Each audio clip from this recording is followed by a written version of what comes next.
Jeremy Bamber had told the police that on the evening before the shootings, Sheila Caffell and Neville and June Bamber had been discussing the possibility of having Sheila's children, Nicholas and Daniel, fostered.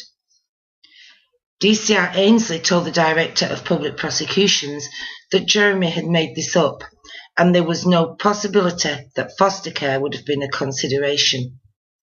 Judith Jackson was a day foster care mother who had previously looked after Nicholas and Daniel. Her handwritten statements and those of other foster carers were not disclosed to the defence or to the jury.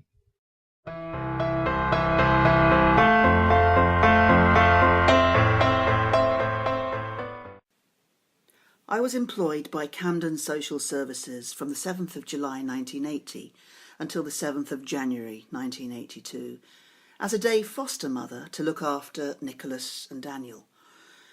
It was about the beginning of July 1980 when I approached Camden Social Services with a view to day fostering. A short time later I began fostering Nicholas and Daniel Caffell on a daytime basis. I was introduced to Sheila Caffell by a social worker prior to me having the children. This introduction is purely to ensure the parent and day foster parent are compatible. I had the children 5 days a week and in emergencies. Sheila would bring the children to my home, which was 86 Savernake Road, NW3 at this time, and then we moved to 95 Dartmouth Park Hill, N19. At first, Sheila walked the children to my home, and then after we moved, she brought the children by taxi. This was paid for by social services. My husband would take the children home.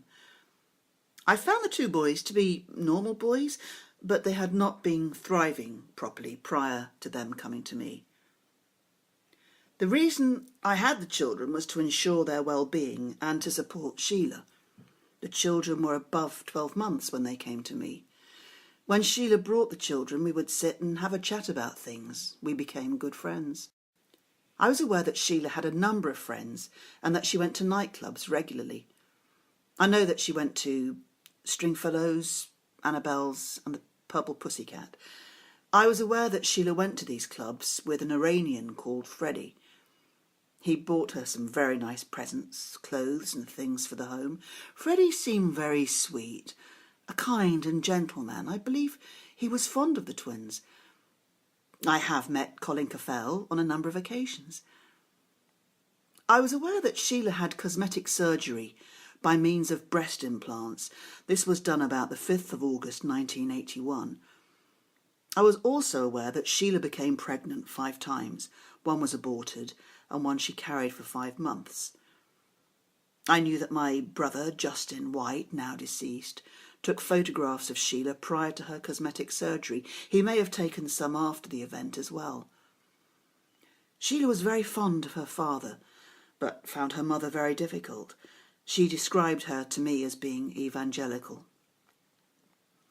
Sheila would say to me when she was dressed up, "Do I look sophisticated?" Sheila's appearance was very important to her. She had to keep up appearances. When I finished fostering the children, they were taken over by Pat Lester, who used to live somewhere in Camden Town. I found Sheila scatty and childish, like a 16-year-old child with 2 babies. It was impossible to hold an intelligent conversation with her. She was a loving mother who lacked basic childcare. I can also recall that Sheila worked as a domestic cleaner in Hampstead somewhere. She also said that she massaged some old man once a week. I can only recall meeting Jeremy once, when he collected Sheila and the children and then took them back to the farm after she'd been ill. On second thoughts, I think it was only the boys that Jeremy collected.